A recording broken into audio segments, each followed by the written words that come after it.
데리고 영내로 들어가려 할 그때 바울이 천부장에게 이르되 내가 당신에게 말할 수 있느냐 이르되 내가 헬라 말을 아느냐.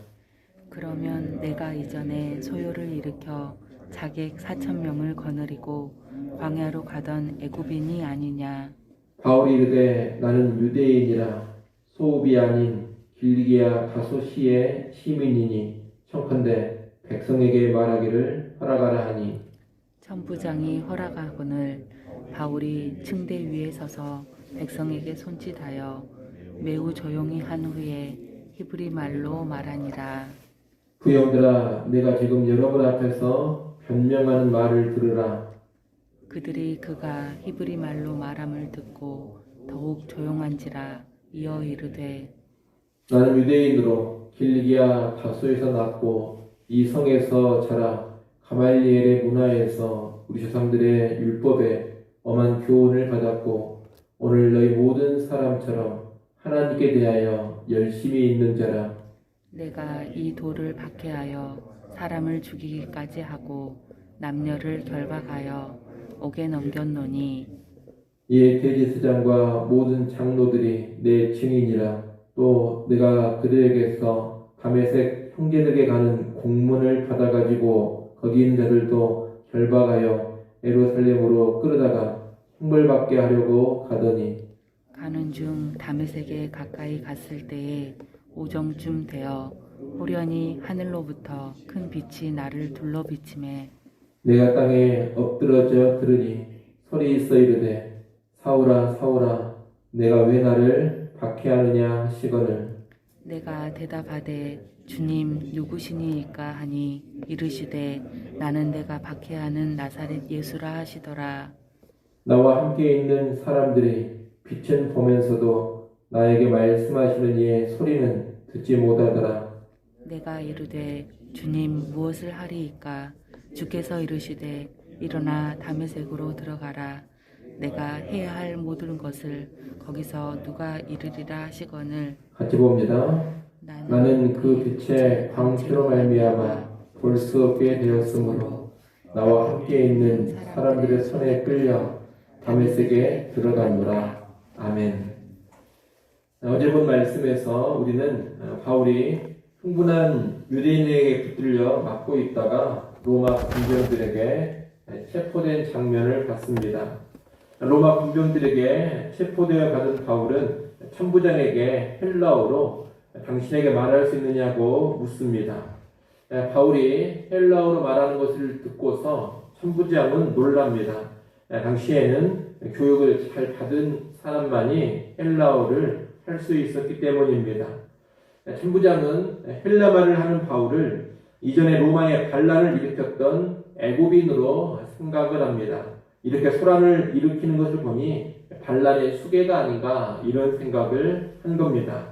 이에 바울은 자기는 유대인이고 길기아 다소성의 시민이라고 합니다. 이어 바울은 백성에게 내가 말할 수 있게 해달라고 천부장에게 요청합니다. 천부장이 이를 허락하자 바울은 손짓으로 흥분한 백성을 조용케 한 후에 히브리 말로 자신을 변론하기 시작합니다. 22장 1절에 보면 변명하는 말을 들으라 이렇게 되어 있는데 변명으로 번역된 단어는 변호하다, 변론하다 이런 뜻입니다. 이 변론의 내용을 보면 실상 바울은 무슨 말을 하고 있느냐, 자기를 그냥 변론하는 것이 아니라 예수를 믿게 된 과정, 자기의 간증을 쭉 이야기합니다. 바울은 먼저 2절, 3절에서 자신의 출생과 성장, 교육 과정을 말합니다. 그는 유대인으로서 팔레스타인 땅이 아닌 길리기아 다소에서 태어났습니다. 이것은 그의 집안이 유대인들의 본토인 팔레스타인을 떠나 로마 제국의 다른 도시로 이주한 집안이라는 것을 알게 해줍니다. 본토 땅을 떠나서 로마 제국 각 지역에 흩어져 사는 유대인들을 가리켜 디아스포라 이렇게 말합니다. 바울은 디아스포라 유대인인 것입니다. 이 디아스포라 유대인들은 헬라어에 능수가입니다.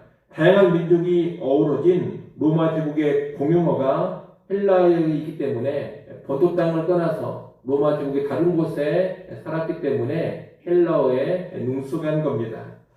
그런데 바울은 길리기아 다소에서 태어나기는 했지만 그 뒤에 예루살렘에서 자랐습니다. 아마 부모님이 예루살렘으로 보내서 교육을 받게 한 것으로 보입니다. 이 때문에 바울은 헬라어와 히브리 말에 모두 능통해졌습니다. 그리고 유명한 율법의 교사 랍비였던 가말리엘 문화에서 율법을 배웠습니다.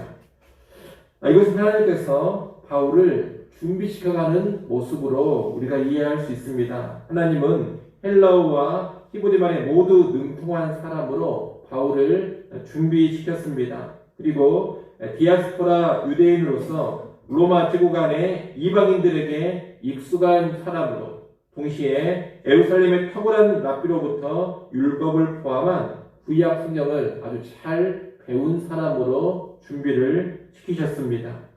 이는 구약의 뿌리를 둔 복음을 잘 이해하면서도 이방인에게도 쉽게 복음을 전할 수 있는 최적의 사람으로 준비시킨 것이라고 말할 수가 있겠습니다. 하나님은 바울의 인생의 여정을 통해서 그를 적절히 준비시키신 겁니다. 이 하나님은 오늘도 우리를 다양한 모습, 다양한 상황 가운데 준비시켜 가신다는 것을 잘 알아야 되겠습니다. 우리 각자의 출생과 성장, 인생의 여정은 참으로 다양합니다.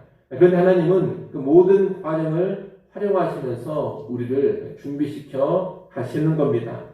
인생 여정을 통해 형성된 내 모습을 하나님이 사용해 가십니다. 하나님의 주권과 뜻 가운데 준비되어지고 하나님이 준비시킨 그 모습으로 사용되어진다 이 말입니다. 우리는 이를 알고서 우리의 지나간 모든 여정에 대해서 일단 감사로 수용할 수 있어야 할 것입니다. 그리고 지금 이 자리에서 하나님이 쓰고자 하시는 대로 내 모습 그대로 나를 드릴 줄도 알아야 합니다. 하나님은 인생의 여정을 통해 형성된 내 모습을 적절히 사용해 가실 겁니다. 그렇게 하나님의 주권과 섭리 가운데 준비되어져 사용되어지는 것이 우리 신자들의 삶인 겁니다. 이어 바울은 자신이 하나님께 열심히 있었다고 합니다. 그런 열심을 품고서 예수와 교회를 핍박했습니다. 그런데 이것은 그릇된 열심이었습니다. 하나님을 위한다고는 하지만 실상 하나님을 대적하는 열심이었던 겁니다. 열심도 중요하지만 더 중요한 것은 열심의 방향입니다. 바른 방향으로 열심히 분출되어질 때 그때 의미 있는 열심이 되는 겁니다. 근데 바울은 열심을 품었지만 방향이 잘못된 그릇된 열심을 한동안 품었던 겁니다. 우리는 이 바울의 모습을 보면서 열심을 잘 바르게 이해해야 하겠습니다. 우리의 열심은 언제나 하나님의 뜻을 제대로 알고 그 뜻을 위한 열심이 되어야 합니다.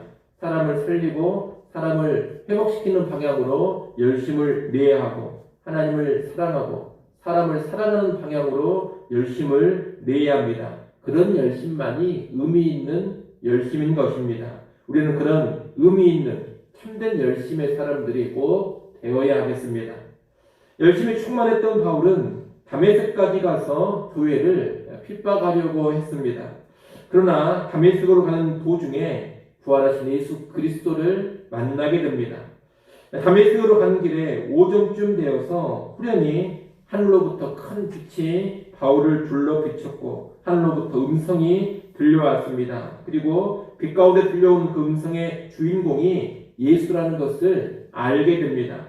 부활하신 예수님을 바울이 만나게 된 겁니다. 이 사건을 통해서 바울은 예수님에 대한 획기적인 인식의 전환을 이루게 됩니다.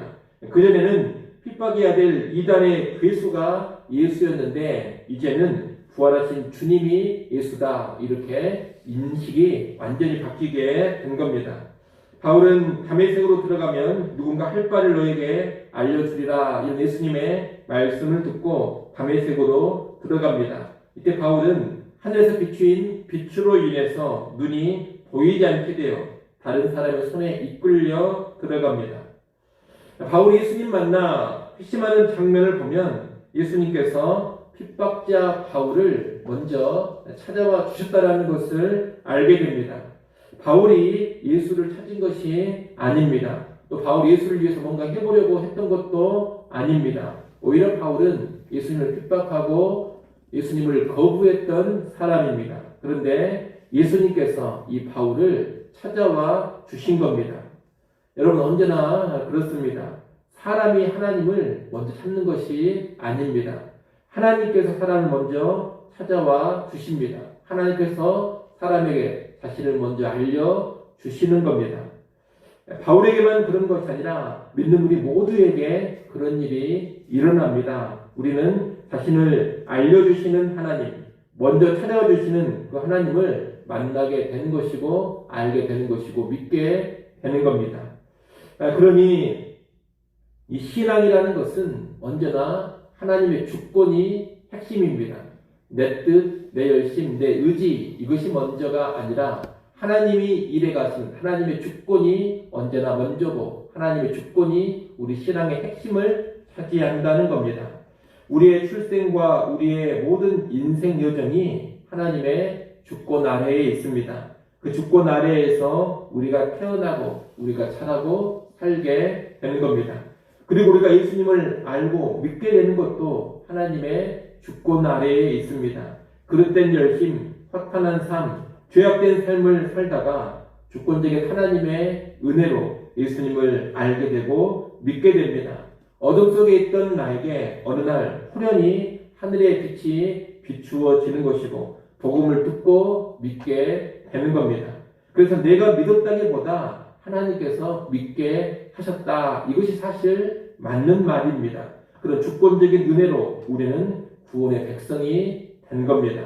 그런 여러분이 예수를 믿어 구원 받았다면 이 하나님의 주권적인 은혜를 깨닫고 그 주권적 은혜에 먼저 감사하시기를 바랍니다. 바울과 똑같은 체험은 아니라 하더라도 바울과 동일한 주권적인 은혜가 내게 임한 겁니다. 그러니 하나님께 감사해야 할 것입니다.